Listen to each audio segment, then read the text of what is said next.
I took a gamble on this art locker. Hopefully, it'll paint a pretty picture. This is pretty cool just by the materials. It looks like it's all hand sewn. When Darrell Sheets won a storage auction in San Diego, he was expecting a big haul, but this storage wasn't like any other. Instead of a jackpot, Darrell got a surprise so gruesome that the police had to be involved.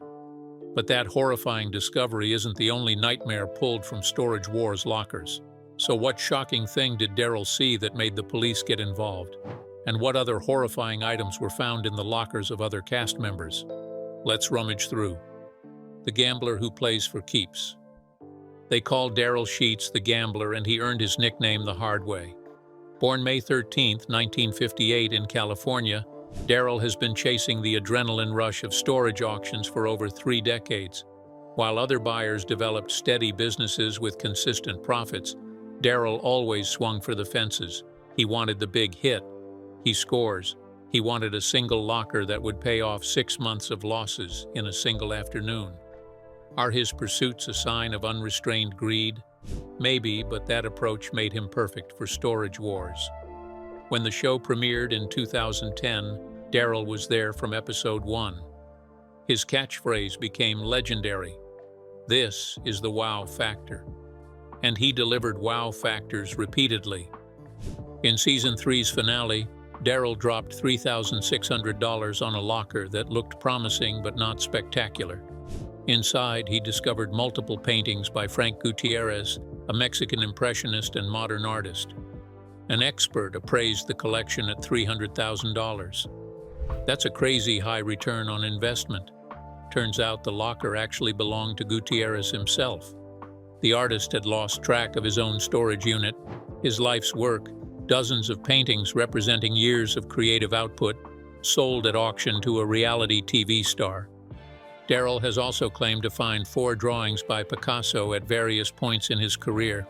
He discovered a letter written by Abraham Lincoln that sold for over $15,000.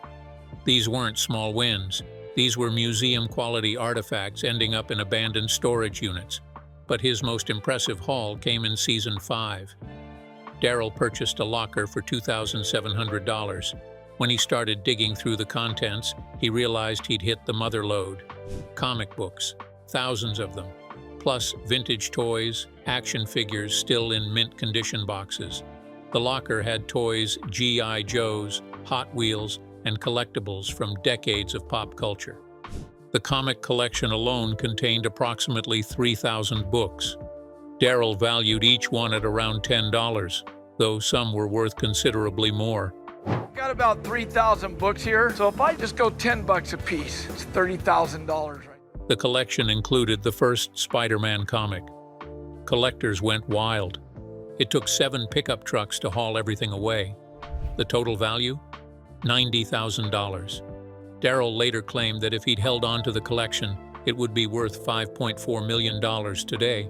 Whether that's accurate or Darrell's natural tendency to inflate numbers, the find remains one of Storage Wars' most profitable on-camera discoveries. Darrell is good at what he does that it has rubbed off on his son. His son Brandon learned the business from watching his father gamble. He appeared alongside Darrell in multiple seasons, and they used to work together, but they went their separate ways. Darrell wants his son to experience the harshness of the game, and Brandon is learning the harshness all right. He has never matched his father's legendary luck. Brandon's wins were smaller, his losses more frequent. But Brandon did make one discovery that left everyone confused. Rummaging through a locker he'd purchased, Brandon found a jar of what he could only describe as whale stuff. The jar contained organic material preserved in liquid. Experts couldn't definitively identify it. The prevailing theory was that someone had collected biological samples, possibly for scientific study or just bizarre personal interest. Why would anyone store whale remains in a California storage unit? No one knows. The original owner never came forward. The jar became another entry in the long list of inexplicable Storage Wars finds. Brandon eventually left the show to pursue other ventures. Darrell continued through season 12 before departing in 2019. He returned for season 14 in 2021 when A&E brought back several original cast members. Darrell's gambling approach defined his career. Low volume, no overhead, high value. If a locker didn't contain a potential big score, he'd sell it off without bothering to pick through it. He wasn't interested in grinding out small profits on household items. He wanted the kind of money that makes every risk worthwhile. He takes the expression "go big or go home" very seriously. That mentality served him well on television. Audiences loved watching him take huge gambles that sometimes paid off spectacularly and sometimes left him with nothing. The uncertainty was the appeal. However, that same gambling instinct led him into the darkest discovery of his entire career. A find so disturbing he still doesn't like talking about it decades later. Before we get to that, you need to understand just how strange storage auctions can get. Because Darrell wasn't the only one finding nightmare fuel in abandoned lockers. When normal people find abnormal things, Dave Hester forced these next guys I am about to talk about into doing something they would have loved to avoid. Jared Schultz and Brandy Passante stood at a storage auction, watching Dave work the crowd with his usual aggressive bidding strategy. You know, Hester had a reputation for driving up prices just to drain competitors' resources. He'd bid on units he didn't want simply to make others pay more. This time, Jared decided to mock him. Big mistake. He threw out a sarcastic bid, imitating Dave's signature, "Yeep." The crowd laughed. It was a joke, a moment of levity at Hester's expense. Dave didn't like it, and he did exactly what Jared feared. Dave stopped bidding. Jared and Brandy suddenly owned a locker for $450 that they'd never intended to buy. They were stuck. The auctioneer accepted their bid. Payment was due immediately. They played the game with Dave and he burnt them. Inside the unit, they started picking through the contents with growing disappointment. Nothing valuable jumped out. Then they found a vintage canteen that had been sealed shut for what looked like years, maybe decades. Jared pried it open carefully and there it was. Emptiness. The canteen only had stale air. Not treasure. Not anything useful. Then Brandy spotted something. Would this thing make their $450 worth it? Brandy made her way to the gas mask she saw. It was old, military style, the kind used in World War I or II when chemical warfare was a genuine threat. The rubber had degraded slightly, giving it an unsettling appearance. The glass eyepieces were scratched and clouded, but the disturbing part was that it looked used. Someone had worn this mask. Someone had needed protection from toxic gas or biological agents. Why did they have it? Where had they used it? And why store it in a locker instead of keeping it somewhere safe or donating it to a museum? The mask became a symbol of the locker's failure. Jared and Brandy had paid $450 for junk and military surplus that might not even be sellable. Dave Hester had won again, not by buying the locker himself, by forcing his competitors to waste money on garbage. Classic Dave. Mary Padian had better luck with her strange finds. Mary, known for her eye for unique vintage items, purchased a locker for just $50 that most bidders passed on. It appeared to contain basic household junk, nothing special, but Mary saw potential where others saw trash. Digging through the unit, she discovered a working machine that completely baffled her. It was made of glass. It had tubes and chambers. It clearly served some purpose, but what? She took it to an expert. Turns out it was a balloon inflating machine used by entertainers and clowns. The device would blow up a balloon and then fill it with various items or even more balloons. It was a vintage piece of entertainment equipment from a bygone era of circus performances and children's parties. For $50, Mary had scored a functional piece of entertainment history. She purchased another locker for $150 that contained what appeared to be more junk. Again, most bidders ignored it, but Mary spotted something hidden in the back. An animal saddle. Not just any saddle, though. This was a specialized saddle built for camels with two humps. Think about that for a second. Bactrian camels, the two-humped variety, are native to Central Asia. They're not common in the United States, and they're definitely not common in Southern California where Storage Wars films. Yet someone owned a saddle specifically designed for these rare animals. Why? Was the original owner a circus performer, an exotic animal handler, someone who imported Bactrian camels for reasons no one could fathom? The saddle raised more questions than it answered. Mary made a profit on both lockers. The weirdness increased their value. Mark Bolello was another buyer who found something unusual. Mark became a fan favorite during his guest appearances on the show. He showed up to dusty storage auctions wearing immaculate suits, carrying a man purse stuffed with cash. The other cast members constantly mocked him for that purse, and we are pretty sure that people from the audience would do the same. Do you mock him for his purse? Mark projected wealth and confidence in an environment where most buyers dressed casually. Maybe he just takes buying storage way more seriously than the next guy. Even when his fashion sense made him a target for jokes, Mark took it in stride. He knew he stood out. That was the point, and another point he made was becoming one of the cast members to find something that some people find creepy. One of his strangest discoveries was a complete body piercing setup. Not just a few needles or basic supplies. This was a professional-grade kit containing everything needed to run a piercing business. Sterilization equipment, display cases, jewelry, piercing tools in various sizes. Someone had operated a piercing shop or studio and then lost it all when they couldn't pay their storage fees. Their entire business, their livelihood, sold at auction to a man in a fancy suit. Unfortunately, Mark wouldn't make more creepy finds because he passed away in 2013 at age 40. His death was ruled a suicide by carbon monoxide poisoning, and the story behind is sadder than you think. Mark was struggling. His sophistication hid the demons that he was fighting. Mark was using drugs, and it got so bad that before his death, he had been arrested few days earlier on drug-related charges. The combination of legal troubles and personal struggles became too much, and he took a way out. His appearances on Storage Wars remain memorable. The suits, the man purse, the body-piercing equipment. Mark brought personality to every auction. But if anyone found consistently weird items, it was Barry Weiss. Barry earned the nickname The Collector for good reason. During his time on Storage Wars from 2010 to 2013, he specialized in the unique and strange. While other buyers chased profit, Barry chased cool. In Season 2, he discovered a vintage peep show machine. The machine was a massive spinning wheel created in the early 20th century. Users would crank it manually and watch images spin around in a circle like an elaborate flipbook.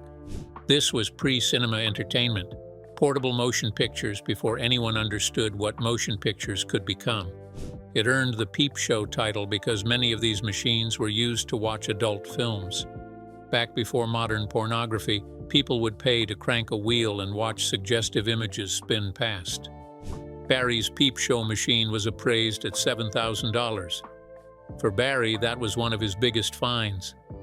Not because he needed the money, but because he'd discovered a legitimate piece of entertainment history. Then, he also found chicken eyeglasses. Yes, eyeglasses designed specifically for chickens. Barry sure has the knack for the weird. Barry purchased a cheap locker for $350 and nearly finished sorting through it without finding anything valuable. Then he discovered a box filled with tiny glasses. He had no idea what they were. Research revealed these glasses were popular in the 1940s and 1950s among chicken farmers. The glasses prevented chickens from pecking each other's eyes out while also making them look stylish, because apparently chicken fashion was a concern in mid-century America. Barry made $500 on the lot. Not a huge profit, but the story alone made it worthwhile. And yet, he continued to find more strange items. He opened a box in Season 2 and discovered a tooth puller that was 200 years old. The device worked by loosening the tooth before extraction. No anesthesia, no pain management, just raw medieval-style dentistry. And with that, vintage dental equipment became included in other strange finds. Then there was the wooden bust with glass eyes, which again he found. Barry arrived late to an auction and was trying to catch up. He purchased what everyone else considered a useless locker for $1,525. But Barry had spotted a small closed box hidden in the rear of the unit. Inside was a giant wooden head, full set of teeth, two creepy glass eyes that seemed to follow you around the room, and a window cut into the back of the skull revealing a small figure inside that looked like Obi-Wan Kenobi. What was this thing? A medical teaching tool? An art piece? A prop from someone's nightmare? No one could definitively say, but it was undeniably creepy. Barry's nickname should be the Creepy. He just knows how to pick them. Then there's Renee Najoda, who found something creepy in a different way. Opening a locker he'd purchased, Renee discovered a stripper pole, professional grade, installed properly, complete with all the necessary mounting hardware. Stripper poles aren't really creepy. They're exercise equipment now. Plenty of people use them for workouts and fitness routines. But finding one in a storage unit raises uncomfortable questions. Who installed this? Why did they store it instead of keeping it? Was this someone's business failing? A relationship ending? A dream abandoned? The pole represented a life interrupted, someone's aspirations or profession reduced to abandoned property. Renee couldn't help but attempt a move on the pole during filming. He nearly broke his femur. At this point, even the weird finds is enough reason for the audience to keep up with the show. Then things got on the spooky side. Kenny Crossley found professional clown equipment, but that's not all. The locker he bought contained a complete costume, helium tank, various accessories including oversized shoes, everything needed for a clowning career. Looks like someone from the circus or Pennywise's relative just dropped their gear in a storage. Clowns are inherently unsettling to many people. Finding a full clown setup in an abandoned storage unit takes that unease to another level. Why did the owner abandon this? Did they quit the profession? Get injured? Die? Kenny tried on the costume for laughs. The crew filmed him clowning around for a few minutes. Then he took everything to a professional clown to get it appraised. The meeting location? A private club with exotic dancers? Somehow that detail made the whole situation even weirder. Maybe he should be the one to have found the stripper pole. What Kenny found was cool, but what about this item that Ivy Calvin discovered? During season 9, the cast headed to Lancaster, California for a day of auctions in boiling heat. Ivy won a bidding war against Dave Hester. However, that win came at a cost Ivy would have loved to avoid. Dave kept on bidding and Ivy had to pay $1,500 for the locker. It was too much money for what the unit appeared to contain. Then, Ivy found an old army container and helmet. Something mysterious was inside the container. When he brought it to an expert, the revelation stunned him. It was a World War II minesweeper. The device was used by soldiers to detect mines buried in the ground, preventing troops from stepping on explosives that would kill them instantly. This was a legitimate piece of military history, a tool that had potentially saved lives during humanity's deadliest conflict. Someone owned it, stored it, and then lost it. The minesweeper was appraised at $400. The entire locker brought in close to $4,400 in value. Ivy's overpayment became profitable.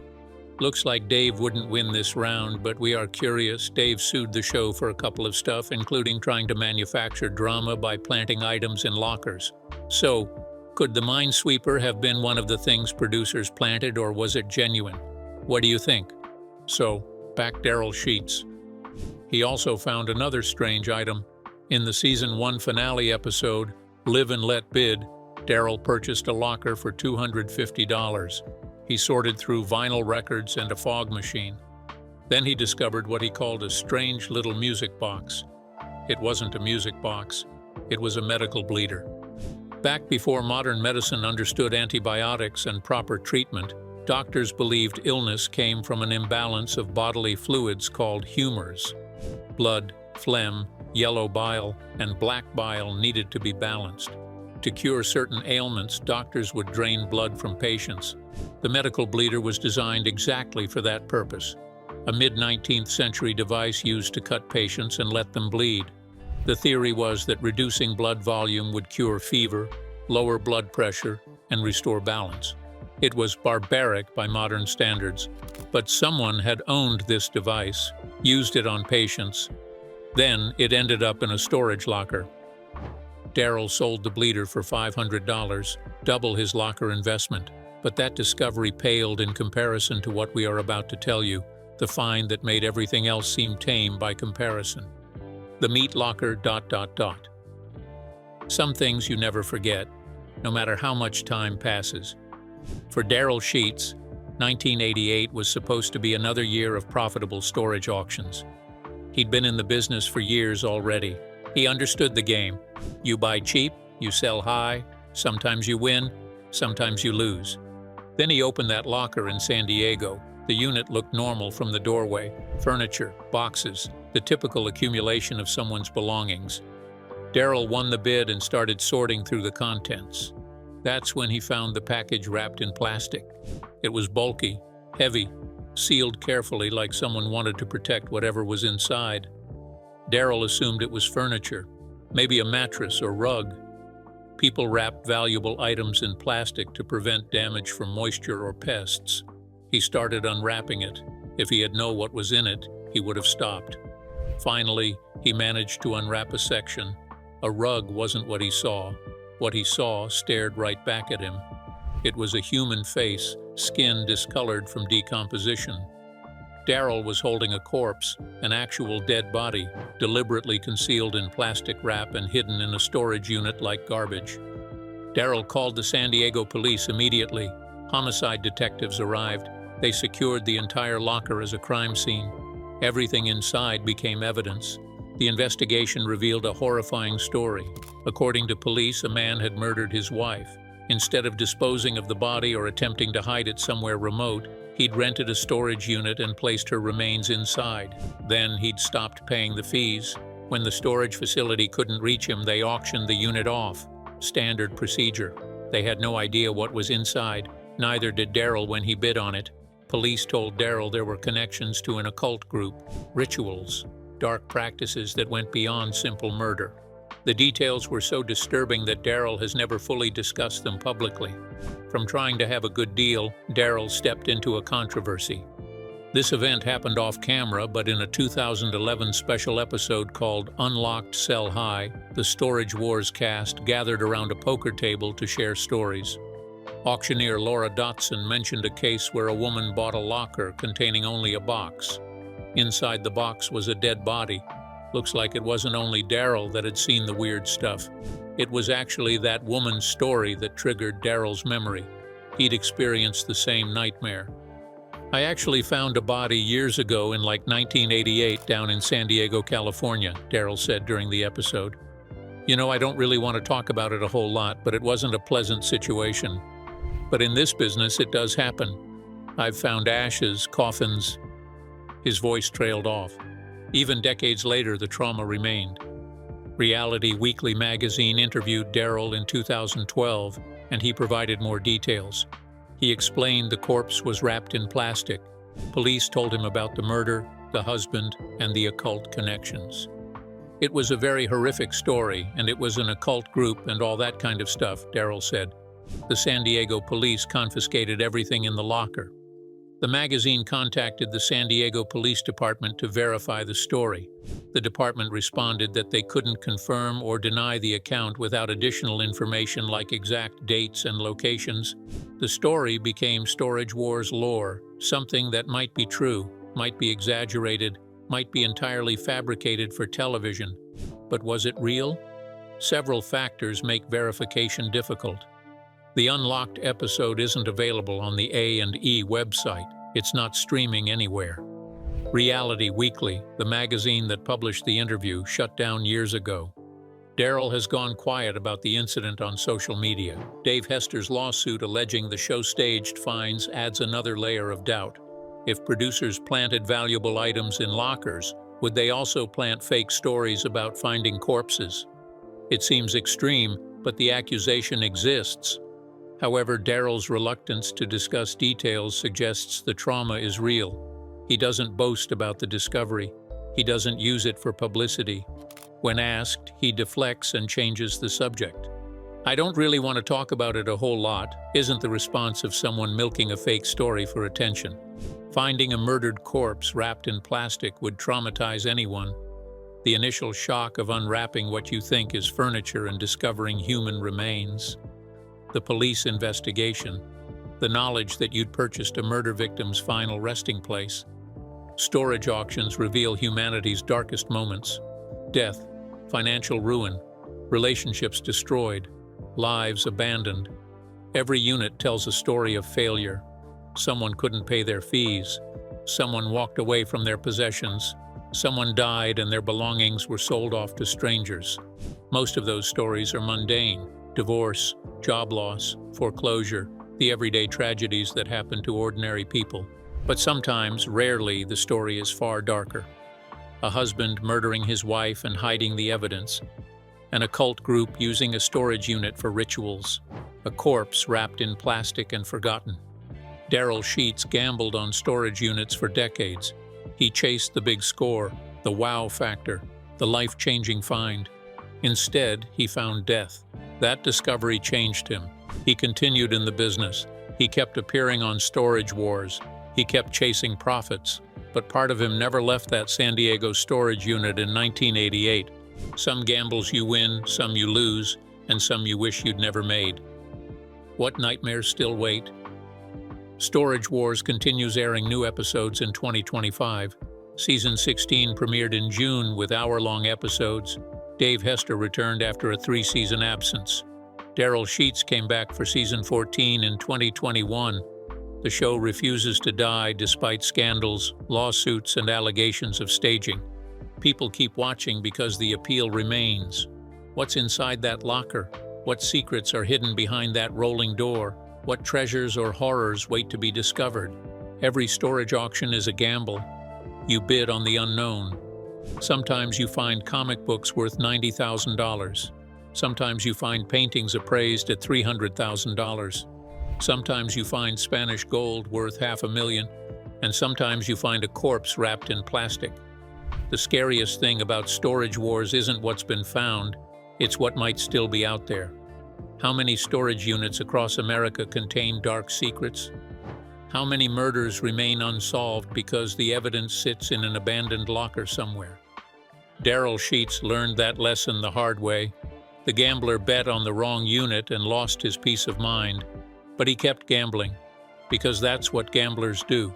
They chase the next big score, hoping it'll erase the memory of the worst one.